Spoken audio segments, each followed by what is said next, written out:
Hi, I'm Meteorologist Joe Martucci here with another episode of The Works, and we have a very special guest here for you. Broke into wrestling in 1990 with the USWA, and then after a couple of years, went to the WWE, getting his name Stone Cold. He won 6 WWE championships, 2 Intercontinental championships, a record 3 Royal Rumbles victories, and is a 2009 inductee to the WWE Hall of Fame.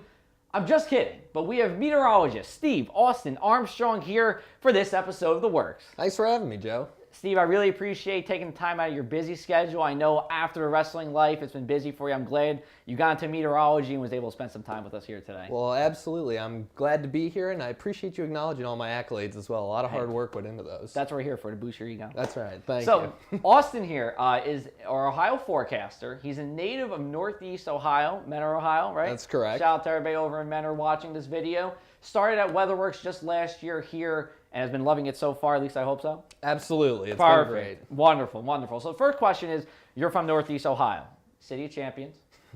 Is LeBron going to take it this year? You know, I think it's going to be tough, but I certainly like us to repeat. Okay. Go Cavs. Go Cavs, absolutely. So you've been through it all when it comes to winter. Snow, whether it's lake effect snow, even coastal storms, clipper systems, etc. So how big of an impact does weather, and specifically winter weather, have to life in Northeast Ohio? Well, I think, being grown up in Northeast Ohio, certainly exposed to, a matter of, all 4 seasons in just a short couple of days. Weather definitely plays a big role in things, just on a day-to-day perspective. People are very in tune with the kind of bizarre weather that we can have, and right. Especially during the wintertime.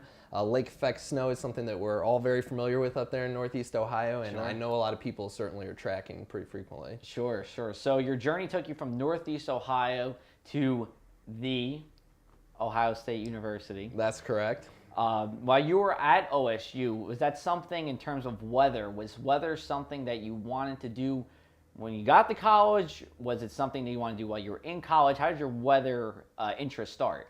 So I'd say it all started when I was really young. I actually arrived to college knowing that I wanted to pursue meteorology. Right. And a lot of our meteorologists do too.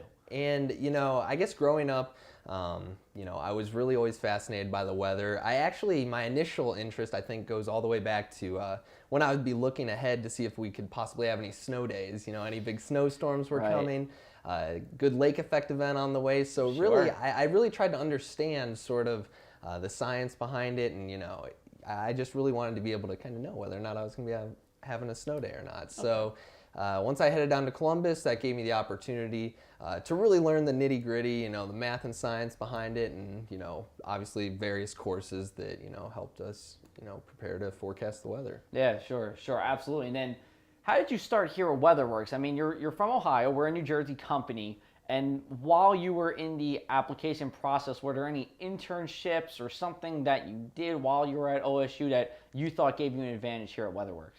Well, I originally found out about WeatherWorks through a mentorship program. Okay. My mentor, Evan Lowry, actually knows Matt Potter. Okay. He actually went to school with Matt Potter. Sure.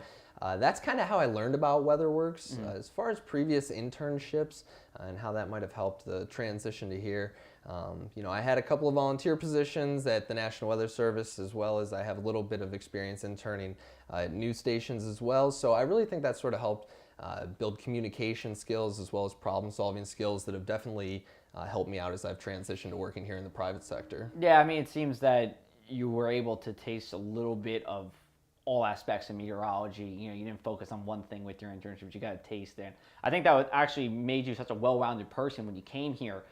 We were able to kind of ease you in very nicely into what's going on here at WeatherWorks. And I think you've been, great so far as an Ohio forecaster, just in a couple months you've been here. Well, I appreciate it, Joe. Thank you. Hey, no problem. So we did play right to your strengths as soon as we started you here at WeatherWorks. You went right to our Ohio forecasting for the winter. Now that we're more in the summer season, we've kind of been bouncing around a little bit, but trying to keep you to the Midwest as much as possible. How have your interactions been with all of our Midwest clients that we have there, maybe specifically Ohio? I don't know if you have a story to share or anything along those lines. They've been really great so far. I know this winter was a little bit of a down winter in terms of overall snowfall, right. Specifically in Ohio. But, the conversations that I did have with our clients, they were all certainly very positive. I like to think that, being from around the area and certainly being familiar with, some of our clients, like this very specific regions of Columbus as well as Dayton, can kind of help when the clients are asking location-based questions. But overall, the interactions they've gone really well so far, and I look forward to our future interactions as well. Yeah, absolutely. I'm sure we'll be keeping you in Ohio for a little bit here to get you, still talking to all the clients that we have out there as well and across the whole Midwest. Now, in addition to forecasting, you've been pretty active in social media. We usually catch your blogs every Thursday about the weekend weather ahead. We're trying to get you in a little bit more of the data and forensic role as well. Yep. So has there been any specific role within WeatherWorks that you're looking forward to kind of taking and running with as we go forward over the next couple of years? So, I really do enjoy getting to work with the social media department, the blogs. It's something I look forward to every week, kind of getting to talk about the weekend outlook. And that's because we have the most fun. That's right. Okay. Social media is a lot of Good fun. answer. Good answer. But no, I've really enjoyed that so far. I've also as well just started to get involved kind of with the forensic department a little bit as well, the data collection process. So that's always something that's really intrigued me and I thought was very interesting.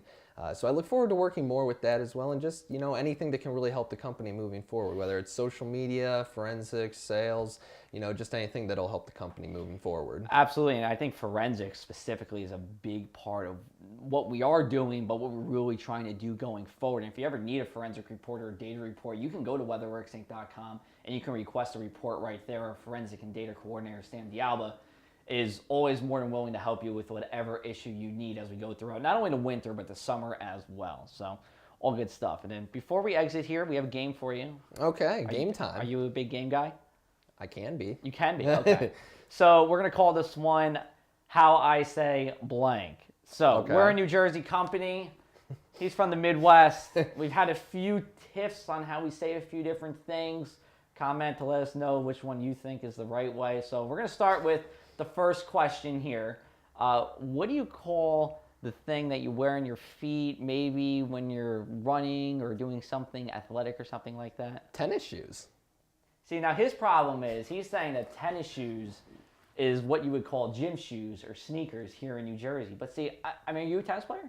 I'm not. Okay. So Never I'm played done. tennis in my life. The question's over. Tennis shoes. We won that one. Okay, next question. What would you call a sweet and carbonated beverage? Maybe like ginger ale or something like that? Well, that's definitely pop. New Jersey, we call it soda. So all the Midwest people are probably like, yeah, he's right. But, we're trying to transition him a little bit into soda. I slipped up the other day. I heard about I called the story. it soda when I was at the store the other day, and, my girlfriend caught me, and I was like, oh, geez, I didn't even realize it. I guess also a native Ohioan. That's right. Right. Team Pop as well. She was keeping him in line. That's right. Absolutely. Well, hey, Steve, Austin. Thanks for having me, Joe. We really appreciate the time here. This was our episode of The Works, our latest one here. We'll have another one for you next month in the June newsletter. But to everybody who's watching here, thank you everybody for watching. Hope you had some fun. We definitely did. And you'll be sure to hear more from Austin in the months and years ahead. And again, I'm meteorologist Joe Martucci over at WeatherWorks here with this episode of The Works.